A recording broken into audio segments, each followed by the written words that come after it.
اور بڑے افسوس کی بات یہ ہے کہ ایک بہن کو میں نے دیکھا کہ ان کے بچے نے تعویذ پہنا ہوا تھا.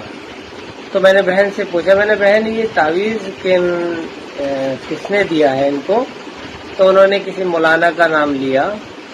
تو بڑا افسوس ہوا سن کے کہ مولانا نے اس کو تعویذ دیا، جبکہ مولانا مطلب جو کہ ایک عالم ہوتے ہیں، اور اللہ کے نبی صلی اللہ علیہ وسلم نے من اللہ کا تمیمۃ فقد اشرک، جس نے تعویذ لٹکایا اس نے شرک کیا، اور تعویذ شرک ہے. ظاہر سی بات ہے اگر وہ عالم ہے تو انہیں اس بات کا پتہ بھی ہوگا. دوسری بات، پھر وہ بہن کہنے لگی کہ اس کو یہ بھوک نہیں لگتی تھی، نظر ہو جاتی تھی. تو میں نے بہن، دنیا میں بڑے خوبصورت اور ماشاءاللہ ہیلدی بچے ہیں، ایسے ہی اگر نظریں لگ جایا کرے تو ان کا تو کیا ہو. پھر میں نے یہ کہا کہ میں نے جو بہت سے لوگ ایسے ہیں جو پاور میں ہیں یا جو کسی بھی چیز میں آگے جا رہے ہیں، اگر کسی کے ہاتھ میں کچھ ہوا کرتا تو وہ تو کسی کا بھی کچھ بگاڑ لیا کرتا. پھر یہ اتنے کامیاب کیسے ہوتے ہیں لوگ؟ تو یہ خیر ایمان کی کمزوری ہے. نظر جو ہے وہ اس کا ذکر ہے، لیکن جس طرح جادو کا ذکر ہے، لیکن جادو کسی کے پاس ہے تھوڑی. اگر کسی کے پاس ہوتا تو کچھ سے کچھ کر دیا کرتے کسی کے ساتھ بھی. اور دوسری بات، سب سے بڑی بات تو یہ ہے کہ اللہ کے نبی صلی اللہ علیہ وسلم اپنے سگے چاچا ابو طالب کو مسلمان نہیں بنا پائے، جبکہ مسلمان بنانا سب سے سمپل اور ایزی کام ہے. وہ کیوں؟ کیونکہ اگر آپ کسی کام کے لیے کسی کے لیے دعا کریں، شاید وہ قبول ہو بھی سکتی ہے، نہیں بھی ہو سکتی.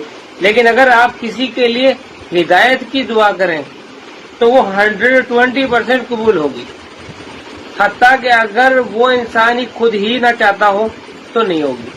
مطلب جس میں پوری اللہ کی مدد ملے آپ کو کسی ایسے کام میں، وہ صرف یہ کام ہے کہ کسی کی ہدایت کی گئی.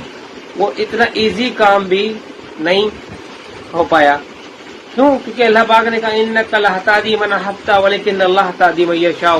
اے محمد صلی اللہ علیہ وسلم، تم جسے چاہے ہدایت نہیں دے سکتے، میں جسے چاہتا ہوں ہدایت دیتا ہوں.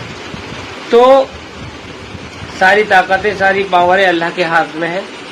ہاں ذکر ہے کہ جادو کا، لیکن اس کو آپ ایسے سمجھ لیجیے کہ جیسے کہ اللہ ہے، لیکن اگر آپ کہو دکھاؤ تو آپ نے دکھا نہیں سکتے.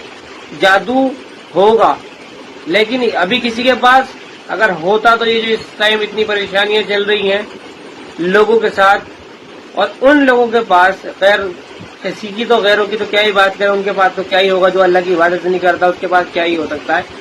لیکن جو ہمارے لوگ ہیں، جو اللہ سے جڑے ہوئے ہیں، ان کو ستایا جا رہا ہے، ان کو پریشان کیا جا رہا ہے. اگر ان کے پاس اس طرح کی کوئی چیز ہوتی یا ہوا کرتی تو وہ تو کچھ سے کچھ کر دیتے. تو خیر میں تو یہی کہوں گا کہ ہمارے عالم دین لوگ جو ہیں انہیں بھی یہ چیز کا بتانا چاہیے کہ شرک کے بارے میں، کیونکہ شرک ایسا عمل ہے اگر اس کی حالت میں انسان مر گیا تو جہنم میں جائے گا. تعویذ شرک ہے، اور اللہ کے رسول نے دوسری حدیث میں فرمایا کہ جب انسان تعویذ لٹکا لیتا ہے تو اس کے ساتھ ایک شیطان کمپلسری ہو جاتا ہے، اس کے ساتھ ایک شیطان بن جاتا ہے. تو انسان ٹھیک ہونے کی بجائے اور گمراہی میں جائے گا.